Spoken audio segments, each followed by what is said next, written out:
मैं ये समझने की कोशिश करूंगा कि जो पत्रकार साहब है डॉक्टर मुकेश कुमार, उन्होंने ये बोला है कि सिंधु नदी जल समझौता को सस्पेंड करना एक तरह का छलावा और एक नौटंकी है। इससे क्यों उन्होंने बोला? क्योंकि अब तक हमें समझ में ये आ रहा था कि पाकिस्तान के अंदर त्राहिमाम त्राहिमाम हो जाएगा, पीने के लिए पानी नहीं रहेगा, घुटनों पर आ जाएगा। लेकिन नौटंकी छलावा क्यों बोला, ये इस वीडियो में समझेंगे। आज तक वर्सेस एबीपी न्यूज, ये संस्थान भिड़ चुके हैं दंगल के नाम पे, ये लास्ट में कवर करूंगा। तीसरा, सुब्रमण्यम स्वामी ने बोला है कि मोदी बिहार क्यों गए, उनको कश्मीर जाना चाहिए था, बिहार नहीं जाना चाहिए था। अच्छा, बिहार क्यों गए, उसके पीछे का लॉजिक मैं आपको तर्क दूंगा, एनालिसिस दूंगा। साथ ही एक इंपॉर्टेंट बात जो सुब्रमण्यम स्वामी ने बोला कि पहले तो इन दोनों, मोदी और अमित शाह को तो इस्तीफा देना चाहिए। इनकी कई बार परीक्षा हो चुकी है। पाकिस्तान, चाइना, मालदीव, बांग्लादेश, हर मामले में दोनों ने सरेंडर ही किया है और आगे बढ़ा ही बेहद गंभीर है। और बाकी न्यूज चैनल का ध्यान इसकी तरफ मैं खींचूंगा। उन्होंने लिखा कि पाकिस्तान, चाइना और अमेरिका तीनों के मामले में मोदी ने किसी ना किसी तरह से समझौता कर लिया है। इस्तीफा देंगे, कोई दूसरा व्यक्ति आएगा तो कार्य पक्का होगा। सुब्रमण्यम स्वामी का जो पहला ट्वीट था कि इनको कश्मीर होना चाहिए, बिहार नहीं होना चाहिए, तो नरेंद्र मोदी जी बहुत शातिर राजनेता हैं, तो वो बिहार चले जाते। अब करते हैं इसका विश्लेषण। देखिए, बिहार के मधुबनी के झंझापुर की लोहना पंचायत में पंचायती राज दिवस पर आयोजित एक आम सभा में नरेंद्र मोदी ने साफ कहा कि आतंकियों, मिट्टी में मिला देंगे तुम्हें। इसके साथ ही बिहार को 13,480 करोड़ रुपए से अधिक की परियोजनाओं का उद्घाटन का शिलान्यास भी कर दिया। सिंपल सी बात है, इस साल के अंत में विधानसभा चुनाव होने वाले हैं बिहार के अंदर। इसका आप आगाज मान सकते हैं, 6 महीने के बाद होने हैं। अब इस मुद्दे को 6 महीने तक कैसे भुनाएंगे, क्या करेंगे, तो अब यही लोग जाने। लेकिन शुरुआत हो चुकी है कल से। इसी को लेके हर जगह सवाल किया जा रहा है। आप बिहार का दौरा रद्द कर सकते थे, आप कश्मीर पर रुकते। क्योंकि लोग क्यों बोल रहे हैं, वो इसलिए बोल रहे हैं, ये वास्तव में अपने आप में एक आश्चर्यजनक है। क्योंकि जब आप ना सऊदी अरब में थे, आप उस दौरा को छोटा करते हैं, सीधे लौट के भारत आते, एयरपोर्ट पे आप मीटिंग लेते हैं, पाकिस्तान के खिलाफ कड़े फैसले लेते हैं। लेकिन मोदी जी का कोई भी आधिकारिक बयान पाकिस्तान को लेकर नहीं आता है। लोग उम्मीद कर रहे थे कि नरेंद्र मोदी जी कुछ बोलेंगे, लेकिन फिर कुछ देर बाद यह आता है कि नरेंद्र मोदी जी बिहार जाकर के, सूत्रों के हवाले से खबर, बिहार जाकर के पाकिस्तान को कड़ी चेतावनी दे सकते हैं, एक बहुत बड़ा संदेश दे सकते हैं। और वो हुआ। प्रधानमंत्री, देश के प्रधानमंत्री बिहार जाकर के पाकिस्तान के खिलाफ कड़ा संदेश देंगे। ये सचमुच आश्चर्यजनक है, क्योंकि अंतरराष्ट्रीय महत्व की इस बड़ी घटना के बारे में कुछ कहने के लिए उन्होंने राजधानी दिल्ली को नहीं चुना, बिहार को चुना। क्योंकि चुनाव 6 महीने बाद है। ना उन्होंने संसद चुना, ना उन्होंने दिल्ली चुना, ना वो सर्वदलीय बैठक में चेतावनी देना उन्हें पसंद आया। जबकि रेडियो और टीवी पर वो देशवासियों को संबोधित कर सकते थे। साफ है, वो इसका लाभ लेने बिहार में गए। ये तो सिंपल है, ये किसी को भी समझ में आ जाएगा। जब पुलवामा अटैक जब हुआ था तो इसका फायदा बीजेपी को मिला था, किस कौन मना कर रहा है। जो सबसे ज्यादा सीटें बीजेपी को जो मिली थी, मतलब ये स्थिति थी कि बीजेपी को सहयोग की आवश्यकता नहीं थी। बहुमत का आंकड़ा बीजेपी अकेले ही एनडीए विदाउट अलायंस पहुंच गई थी, उसका फायदा हुआ। अब बिहार में है, ये तो बात होगी। अच्छा, मधुबनी की सभा से एक बात बहुत सिंपल हो गई है, क्लियर हो गई है कि भारतीय जनता पार्टी को बिहार चुनाव के लिए एक मुद्दा मिल गया है। अगर विकास की बात होगी तो वहां पर जो नीतीश कुमार हैं, फिर उनको श्रेय जाएगा, उनकी वाहवाही होगी। कश्मीर का जो मुद्दा है, पश्चिम बंगाल में काम करेगा नहीं करेगा मुझे पता नहीं, लेकिन बिहार में पक्का काम करने जा रहा है, इसमें कोई दो राय नहीं है। और अगर बिहार में इसका असर बढ़ा ना, तो नीतीश बाबू आपको बहुत खतरा होगा।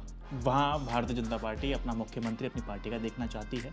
इनके लोग कह भी तो चुके हैं कि अगर ऐसा होता है तो अटल बिहारी वाजपेयी जी को जो सच्ची है ना, वो श्रद्धांजलि मिलेगी अगर भारतीय जनता पार्टी का मुख्यमंत्री होगा तो। अब बीजेपी का क्या फिर होगा कि इस मुद्दे को जितना तोल दिया जाए उतना अच्छा है। जो सीटें हैं उस पर नेगोशिएशन काफी अच्छी मात्रा में कर ली जाए, अधिक सीटें जीती जाए, दावा किया जाए, मुख्यमंत्री अपना बनाया जाए महाराष्ट्र के तर्ज पे।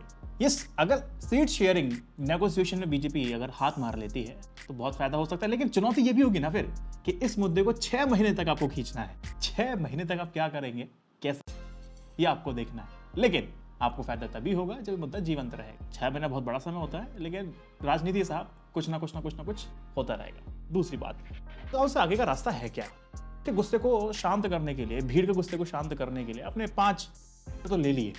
5 फैसलों का बहुत ज्यादा असर पाकिस्तान पे नहीं हो रहा। आपको गुस्से को ठंडा करने के लिए ठीक है, ये फैसला ले लिया गया, सिंपल, समझ में आ गया, फायदा नहीं होगा, ये भी मैं आपको समझा देता हूँ। सोचिए, साधारण बुद्धि से बताइए मुझे, ये भी जो कुछ हुआ हो रहा है, आप पाकिस्तान पे क्या हमला करवाना चाहते हैं? ठीक है, आपने बोला जो उरी के बाद आपने किया, बालाकोट के बाद जो आपने किया, वही चाहिए। सर्जिकल स्ट्राइक कीजिए, मारपीट धूमधाम सब करना शुरू कर दीजिए, बम गिराना शुरू कर दीजिए, पाकिस्तान के अवाम को मारना शुरू कर दीजिए, लेकिन भारत नहीं मारेगा। चाहते हैं कि सरकार की प्रतिक्रिया बिल्कुल वैसी हो जैसे उरी के बाद हुई थी, कोट के बाद हुई थी, पुलवामा के बाद हुई थी। स्ट्राइक कीजिए, एयर स्ट्राइक कीजिए, लेकिन उससे हासिल क्या हुआ मुझे आप बताइए। का नेटवर्क ध्वस्त हो गया, चिंग पैड खत्म हो गए, आतंकवादी मर गए, नए सरगना मार्केट के अंदर आ गए और खूंखार बन करके आए। Air strike, air surgical strike हो गया, इससे बहुत ज्यादा नहीं पड़ता है। इस बात को थोड़ा सा इमोशनली होकर नहीं सोचना है, ना दिमाग से सोचना पड़ेगा। संगठन बन रहे हैं, ज्यादा खूंखार हैं, स्थानीय लोगों को भी नहीं बख्शते हैं। कम से कम ऐसा था कि वो टूरिस्ट पे कभी भी हमला नहीं करते थे, इस पे हमला कर रहे हैं, लोकल लोगों की रोजी रोटी पे हमला कर रहे हैं। थोड़े ठीक करने की आवश्यकता है। की तरफ से जो प्रतिक्रिया दी गई वो तात्कालिक है, सिंपल, गुस्सा ठंडा हो सके सिर्फ इसीलिए, तबड़ ना कर दें, देश में अराजकता ना हो जाए, करना को साधने के लिए कर दिया। कह सकते कि आंशिक सफलता है। सेकंड पॉइंट ये है कि इस पूरी से पाकिस्तान में बहुत बड़ा फर्क नहीं पड़ने वाला, ये भी मैं लॉजिक के साथ समझाता हूं। जो पत्रकार साहब कह रहे थे कि छलावा है, नौटंकी है, प्रतीकात्मक है, उसके पीछे का लॉजिक क्या है वो मैं आपको बताऊं। के तौर पे आप ये लीजिए कि 65 साल पुरानी सिंधु जल संधि को रद्द कर दिया गया। मतलब यह है कि सिंधु, झेलम आप सहित इस स्ट्रीम की नदियों का पानी पाकिस्तान को नहीं मिलेगा। लेकिन वास्तविकता तो यह है कि भारत तत्काल यह पानी रोकने की स्थिति में नहीं है। तो कोई डैम बनाया है, रिजर्वायर बनाया है, जल संरक्षण का कोई ढांचा उसके पास नहीं है। और कहां करेंगे आप? हमले के बाद 2016 की बात बताता हूं, जब प्रधानमंत्री नरेंद्र मोदी ने यह कहा था कि खून और पानी एक साथ नहीं बह सकते हैं। अगर उस समय तैयारी कर ली होती तो आज पाकिस्तान को बड़ी समस्या होती। यह बात बिल्कुल निश्चित है। अगर सिंधु जल संधि रद्द की होती और अगले 8 साल में नदियों का पानी रोका जाता, अब तक ढांचा बनके तैयार हो जाता, तो पाकिस्तान को ना सबक मिल गया होता। 23 अप्रैल को जो फैसला लिया गया है, सबक सिखाने के लिए समय लगेगा। अब तो सिंधु घाटी की नदियों के जल संरक्षण का अपना ढांचा है, उसको बनाना पड़ेगा ताकि वह पाकिस्तान जाने से रोका जा सके। भारत ऐसा कर पाता है ना, तो पाकिस्तान का जो एक बहुत बड़ा हिस्सा है क्षेत्र हो जाएगा। खाना पीना नहीं मिलेगा, अपना भी खत्म मामला है भाई। जल नहीं तो अन्न नहीं, अन्न नहीं तो फिर प्राण नहीं। सिंपल सी लॉजिक है। कब तक जी लोगे? पैदा हो जाएगी। आर्थिक स्थिति पर पड़ेगा, उसको बाहर से इंपोर्ट कराना पड़ेगा। जो घर में ही पैदा हो सकता है वो बाहर से मंगाना पड़ेगा, दुगने तिगने दाम देने पड़ेंगे, लोन उठाना पड़ेगा, फिर लोन को चुकाना पड़ेगा, समझौते करने पड़ेंगे, ऐसे समझौते करने पड़ेंगे जो उनके लिए भी अच्छे नहीं होंगे। तो ट्रैप में पाकिस्तान फंस जाएगा। इस सबकी व्यवस्था अब सरकार करना शुरू कर दे। 2016 में कर दिया होता तो स्थिति आज हम आप देख सकते, लेकिन पता नहीं क्या चक्कर था। लेकिन सवाल यही है, तरह से जो है ना पानी को हथियार बना रहा है, वैसे भारत पानी को हथियार बना ले, भारत को भी वैसे ही चाहिए। इस जल संधि से निकलने का कोई अर्थ तभी माना जाएगा जब भारत इस पानी का इस्तेमाल कर सकेगा। सिंपल। इसलिए इसको प्रतीकात्मक और नौटंकी इन पत्रकारों ने बोला। ये समझ में आपको आ गया होगा। वो राजनीतिक चुनौतियां हैं जो कि बहुत गंभीर हैं। संधि विश्व बैंक की मध्यस्थता में हुई थी, यानी कि अमेरिका परोक्ष रूप से इसका गारंटर है। संधि को भारत या पाकिस्तान खत्म नहीं कर सकते हैं। ये प्रावधान दोनों देश के लिए दायक है। अगर झगड़ा बढ़ जाता है, घाटा हो सकता है। हमेशा से पाकिस्तान के साथ झगड़े में तीसरे पक्ष का हस्तक्षेप नहीं चाहता है। जब विरोध करता है कि आपको पंचायत, आपको चौधरी नहीं बन रहा है, देश का मसला हम अपना सेट करेंगे, लेकिन तो बात आगे बढ़ेगी तो अमेरिका कहेगा मैं करूं। अमेरिका ने बोला था डोनाल्ड ट्रंप ने कि मैं मध्यस्थता करूंगा कश्मीर पर, दो टूक बोला कि आपकी जरूरत नहीं है। स्थिति से बन जाएगी। अपने पाले में भारत को लाने के लिए चीन का बहाना दिखा सकता है कि ले लीजिए, वरना चाइना तैयार है पाकिस्तान के लिए। पाकिस्तान तो उनके प्रभाव में है ही चाइना के, ये तो आप सबको पता है। यह भी चुनौती है। कारण बाकी के 4 जो फैसले लिए थे वो रूटीन फैसले हैं। जैसे भारत ने 4 फैसले के पहला अटारी बाघा बॉर्डर को तत्काल प्रभाव से बंद कर दिया जाए। जो भारत के अंदर पाकिस्तानी अपने घर चले जाएं, मैं सीमा कर दी, तुरंत जाना पड़ेगा। वीजा छूट की योजना बिल्कुल सुविधा उसको बंद कर दिया गया। चौथा, आयोग के कर्मचारियों की संख्या 55 से घटा करके 30 कर दिया गया। के वक्त भी हुआ था जब उनसे भी बात चल रहा था। सिंपल सा ड्रिल है। तो जल संधि रद्द करने के अलावा बाकी जो 4 फैसले हुए थे वो रूटीन के फैसले थे। आमतौर पर देशों के बीच अगर विवाद होता है सबसे पहले यही काम किया जाता है। तो कनाडा के बीच में विवाद हुआ था, तो दोनों देशों ने ऐसे फैसले लिए थे। देशों ने उच्चायोग में कर्मचारियों की संख्या घटा दी थी, वीजा में कटौती का ऐलान कर दिया था। सो पाकिस्तान के मामले में से बहुत ज्यादा असर नहीं पड़ेगा। वैसे भी पाकिस्तान भारत का वैसे भी बायलैटरल नहीं बिजनेस, ये जो व्यापार है वो पहले से बंद है, बड़ा फर्क नहीं पड़ेगा, समझिए इस बात। कह सकते हैं कि चलो शुरुआत तो कम से कम भारत ने की है, अभी क्या करना है, बड़ी सैन्य कार्रवाई करनी पड़ेगी, कश्मीर के लोगों का भरोसा जीतना पड़ेगा, भारत के अन्य राज्यों में रहने वाले लोगों का भरोसा जीतना पड़ेगा, टूरिज्म की जो एक्टिविटी जो पॉज हो चुकी है उसको रिज्यूम करने के लिए भरोसा जीतना पड़ेगा, बड़ी सैन्य कार्रवाई आवश्यकता है। भरोसा वही है जो भरोसा को जिता पाएगी।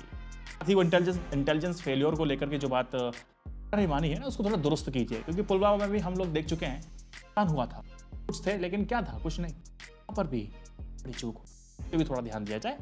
तो समझना पड़ेगा ना, कश्मीर ताज है, पे है ताज है का पड़ेगा, ज्योग्राफिकल उसकी बहुत इंपॉर्टेंस है, ऐसा हमें ना पड़ेगा। चलते चलते आपको मैं बताता हूँ कि चित्रा त्रिपाठी के शो को लेकर दिल्ली हाईकोर्ट आज तक पहुंच गया है। चित्रा त्रिपाठी आज तक में काम करती थी, दंगल को शो को होस्ट करती थी, बहुत लोकप्रिय शो है। चित्रा त्रिपाठी चूंकि अब एबीपी न्यूज में आ चुकी हैं, तो एक शो एंकर कर रही हैं, महादंगल। तक बोला कि भाई दंगल शो हमारा, पॉपुलैरिटी हमारी, 2014 से चला हम रहे हैं। चित्रा त्रिपाठी ने भी इसको होस्ट किया है जनता को, और अब जो वो शो होस्ट कर रही है एबीपी न्यूज पर, महादंगल, इससे क्या होगा, को गुमराह करके एक बहुत बड़े वर्ग को अपनी तरफ खींचने का प्रयास न्यूज गलत तरीके से कर रहा है, में कहा गया है आज तक की तरफ से। त्रिपाठी एबीपी न्यूज में प्रेसिडेंट है।